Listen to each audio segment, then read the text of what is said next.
बिस्मिल्लाहिर्रहमानिर्रहीम। अस्सलाम वालेकुम। जंग करना है, सीखना है किसी से तो चाइना से सीखिए। और शर्म से डूब भी मरना चाहिए हमें कि हमारा इतना करीबी दोस्त है लेकिन हम अपने हमसाये चाइना से नहीं सीख सके। एक क्लास में नालायक बच्चा हो वो भी लायक बच्चों के साथ रहकर उसमें रंग चढ़ जाता, लेकिन हम तो बिल्कुल ना चाइना से सीख सके। चाइना ने मोदी को घुटनों में लाकर खड़ा किया है, मान गए शी जिनपिंग की पॉलिसी को, मान गए। उस बंदे जैसा दिमाग, उस चाइनीज जैसा दिमाग दुनिया में वाकई चाइनीज डिजर्व करते हैं कि वो राज करें और उन्हीं का राज करना बनता है। इंडिया ने डील की रशिया के साथ। रशिया ने डील की कि भाई मैं सस्ता तेल तुम्हें दूंगा, 40% दूंगा, 50% दूंगा, जो भी डील उनकी इंडिया के साथ हुई।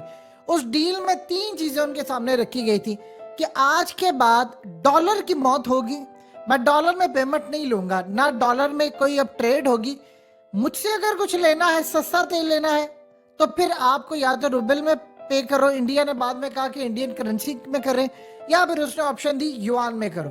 डील इनकी फाइनलाइज हो गई पुतिन के साथ, लेकिन उसमें इन्होंने कहा कि अगर इसमें नहीं करनी तो डॉलर में कर रहे हैं तो जाओ फिर इंटरनेशनल मार्केट से 100% रेट ले लो जो तुम्हारा दिल करता है। उस वक्त इंडिया ने एग्री कर लिया। पहले इन्होंने रूबल के अंदर जो रशियन करेंसी है उसमें पेमेंट करना शुरू की, वो बहुत खुश था और उसका तेल हाथों हाथ बिक रहा था और जितनी पहले सेल थी उससे कई गुना ज्यादा उसकी सेल होना शुरू होगी। फिर जब इंडियन रुपीस के अंदर ट्रेड होना शुरू हुई तो रशिया ने इंडियन बैंक्स में अपने अकाउंट खोले थे, इंडिया तेल लेता था और पेमेंट उसने रशिया के बैंकों में डालना शुरू कर दी। अब रशिया ने उनको कहा कि भाई एक मिनट होल्ड ऑन, आप मुझे तेल ले रहे हो, पेमेंट आप इंडियन रुपीस में कर रहे हो, मैं वो इंडियन रुपीस कहां पर यूज करूंगा?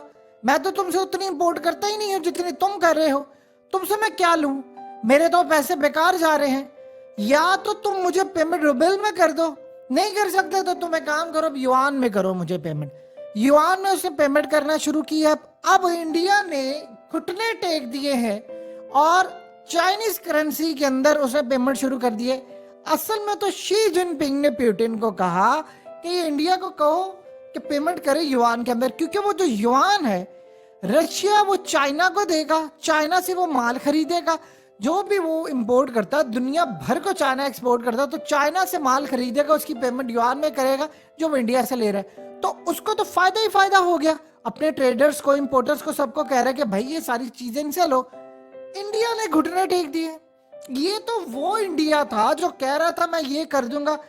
अब अमेरिका को गुस्सा ये चढ़ रहा है कि डॉलर के अंदर तो ट्रेड हो नहीं रही, अमेरिकी डॉलर की मौत हो गई, अब युआन सारी दुनिया उसमें ट्रेड कर रही है। देखे पाकिस्तान को क्या मिला, हमने युआन में पेमेंट की, हमें इन्होंने तेल दिया, पहला कंटेनर आया, उस कंटेनर से तेल की कीमत पर कोई फर्क नहीं पड़ा। दूसरा आया, 7 रुपए डीजल महंगा।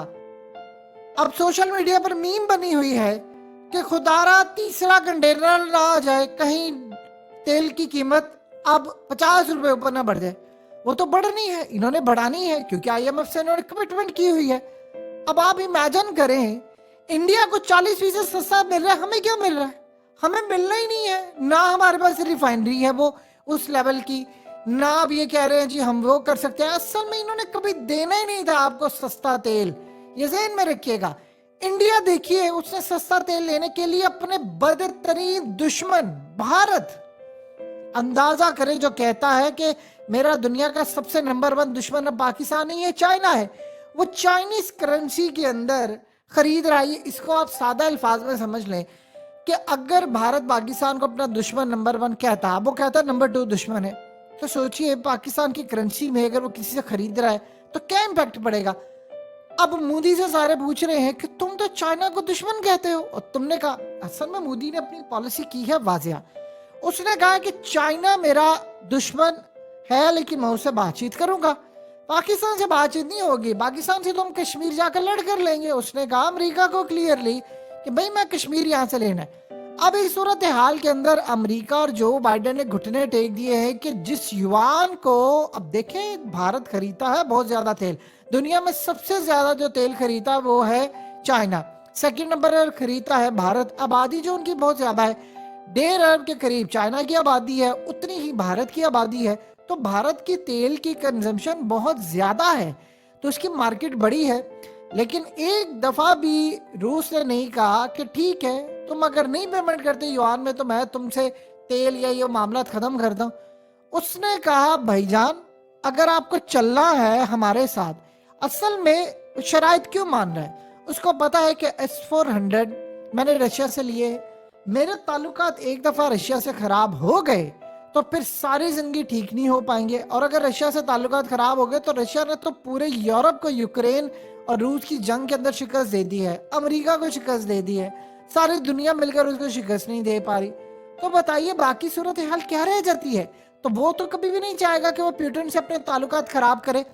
अब उसको शर्त माननी पड़ी। चाइना ने देखिए कमाल, देखिए वो शी जिनपिंग ने पुतिन को सामने रखा है और मोदी की गर्दन मरोड़ रहा है, और मोदी कुछ कर नहीं पा रहा, और अमेरिका की भी साथ गर्दन मरोड़ी जा रही। अब चाइना क्या काम कर रहा है, चाइना अब दुनिया को कह रहा है, मिसाल के तौर पर मोहम्मद बिन सलमान को कहा कि भाई साहब आपकी सिक्योरिटी हम सारी करेंगे, आपका सारा काम हम करेंगे, जो आपको चाहिए, हथियार चाहिए, सब कुछ चाहिए। उसने कहा आप मुझे एक बात बताएं, हम अमेरिका से कोई हथियार लेते हैं, हम दुनिया की सुपर पावर बन रहे हैं अमेरिका के बाद, तो हमें अगर कोई खतरा नहीं है, इसका मतलब हमारी टेक्नोलॉजी ज्यादा। और देखिए जो टेक्नोलॉजी हम देखते हैं और जो इंटेलिजेंस एजेंसियां या हुकूमती लेवल पर देखी जाती या जो सऊदी थिंक टैंक्स देख रहे हैं, वो मामला तो बड़ा अलग है। उन्होंने देखा, उन्होंने कहा कि जो टेक्नोलॉजी हम आपको देंगे अमेरिका के पास भी नहीं है, तो आप हमारे साथ युआन में ट्रेड कर रहे। उन्होंने अरबों को भी मना लिया कि ठीक है जी, मैं आपसे जो तेल लूंगा इसकी पेमेंट युआन में करूंगा, आपके पास इतने सारे युआन आ जाएंगे, आप वही युआन हमसे चीजें खरीदने के लिए इस्तेमाल कर लेना। तो वो सारे, अब प्रॉब्लम ये है कि युआन क्यों करेंसी एक्सेप्ट कर रहा है हर मुल्क, क्योंकि चाइना पूरी दुनिया को माल देता है। आप एक बात बताइए, आपको कोई पेमेंट अदा करे डॉलर्स के अंदर तो आप एक्सेप्ट कर लेंगे क्योंकि डॉलर चलता है।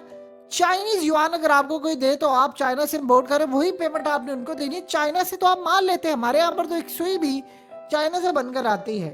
तो ये जो सूरत हाल हमारे सामने पैदा हुई है, ये बड़ी इंटरेस्टिंग है।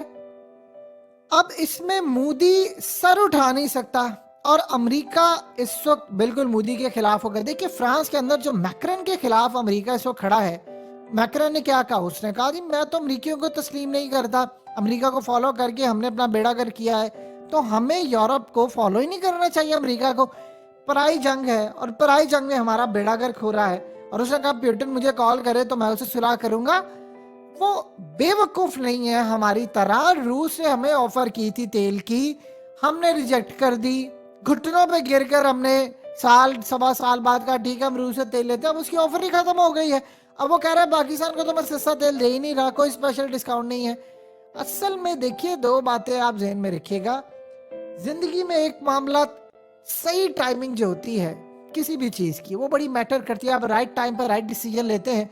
अब मोदी को आप देख लें कि शी जिनपिंग ने घुटनों पर गिरा दिया है, लेकिन पुतिन का जहां तक मामला है, पुतिन इस वक्त फातिहा है और वो सारी दुनिया के अंदर जीत रहा है। आप बताइए, भारत को उसने ओपनली कह दिया है कि तुम्हारा दिल करता है तो जाकर तुम तेल जिसे मर्जी ले लो।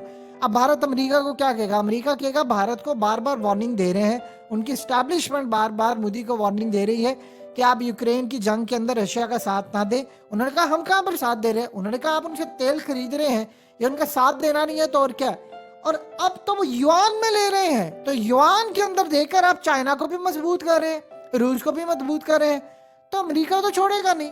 अब आपको एक चीज जरूर नजर आई अंतरराष्ट्रीय सतह पर, अब अमेरिका सारी दुनिया के सामने कहेगा, ये आप ज़हन में रख लीजिएगा कि मोदी वहां पर मुसलमानों के साथ जुल्म कर रहा है, ये ह्यूमन राइट्स की वायलेशन कर रहा है, ये वहां पर इंसानियत की तजलील कर रहा है। अब वो मोदी पर प्रेशर डालेंगे, डिफरेंट जगहों से वो कहेंगे सिखों पर जुल्म कर रहा है। बज़ाहिर आपको लगेगा कि पाकिस्तानियों के लिए बड़े फायदेमंद है, लेकिन अमेरिका अपना मफाद देख रहा है। देखिए बज़ाहिर तो फ्रांस उसका इत्तेहादी है, लेकिन मैक्रन पसंद ही नहीं करता जो बाइडेन को, अमेरिका को, कहता यार ये इस काबिल ही नहीं है। असल में यूरोप ये कहता है कि हमारी अपनी यूरो की करेंसी है, हम उसमें ट्रेड करेंगे। तो दुनिया के अंदर एक बात आप ज़हन में रखिएगा, कभी भी आपने ये बात नहीं भूलनी, ना कोई परमानेंट दोस्त होता है, रियल लाइफ में भी बात समझिए, ना कोई परमानेंट दुश्मन होता है, सिर्फ मफादात होते हैं। कोई आपका दोस्त परमानेंट नहीं रह सकता, कोई दुश्मन आपका हो सकता है, जिससे आपकी आज लड़ाई है कल को सुलह। यही पुतिन था, यही रशिया था, ये लड़ाई थी, हमने उनको तोड़ा था, आज वो हमारे दोस्त हैं। यही भारत है, इससे लड़ाई हो जाए कल को दो, यानी ये लड़ाई आज देखे वो चाइनीज करेंसी को यूज करे, वरना 2-3 दिन पहले आप देख लें उनके बयानात और 2 साल पहले देख लें जो गलवान में हुआ। तो हमेशा याद रखिएगा, परमानेंट दोस्त भी कोई नहीं होता, परमानेंट दुश्मन भी कोई नहीं होता, सिर्फ मफादात होते हैं। सब्सक्राइब करना मत भूलें, वीडियो को लाइक करें, शेयर करें और कमेंट सेक्शन में अपनी राय का इजहार ज़रूर करें।